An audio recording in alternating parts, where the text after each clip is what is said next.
بسم الله الرحمن الرحیم.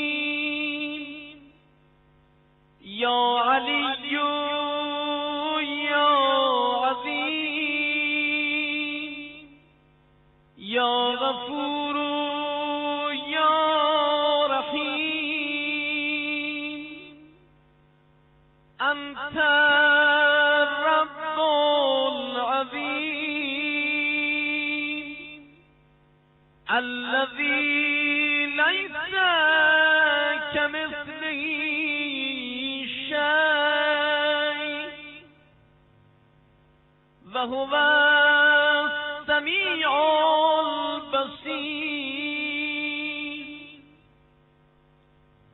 وهذا شهر عظمته وكرمته وشرفته وفضلته على الشهور. وهو الشهر الذي فرضت صيامه عليه. وهو شهر رمضان الذي أنزلت فيه القرآن هدى للناس وبينات من الهدى والفرقان. وجعلت فيه ليلة القدر وجعلته خيرا من 1000 شهر. فيا ذا المن ولا يمن عليك من علي بفكاك رغبتي من النار. في من تمن علي وأدخلني الجنة برحمتك يا أرحم الراحمين. بسم اللہ الرحمن الرحیم. اے بلند مقام کے مالک، اے صاحب عظمت، اے بخشنے والے مہربان،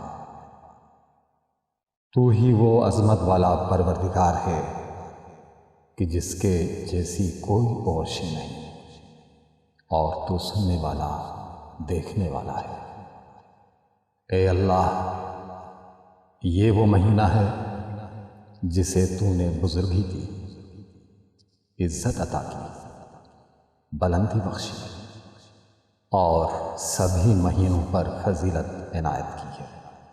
اور یہ وہ مہینہ ہے جس کے روزے تو نے مجھ پر فرض کیے ہیں، اور وہ ماہ مبارک رمضان ہے کہ جس میں تو نے قرآن اتارا، جو لوگوں کے لیے رہنما ہے اور اس میں ہدایت کی دلیلیں اور حق و باطل کی تفریق ہے۔ تو نے اس مہینے میں شب قدر رکھی اور اسے 1000 مہینوں سے بہتر قرار دیا ہے۔ بس اے احسان کرنے والے، تجھ پر احسان نہیں کیا جا سکتا، تو احسان فرما مجھ پر۔ میری گردن آگ سے چھڑا کر مجھ پر احسان فرما، اور ان کے ساتھ کر دے جن پر تو نے احسان فرمایا۔ اے سب سے زیادہ رحم کرنے والے،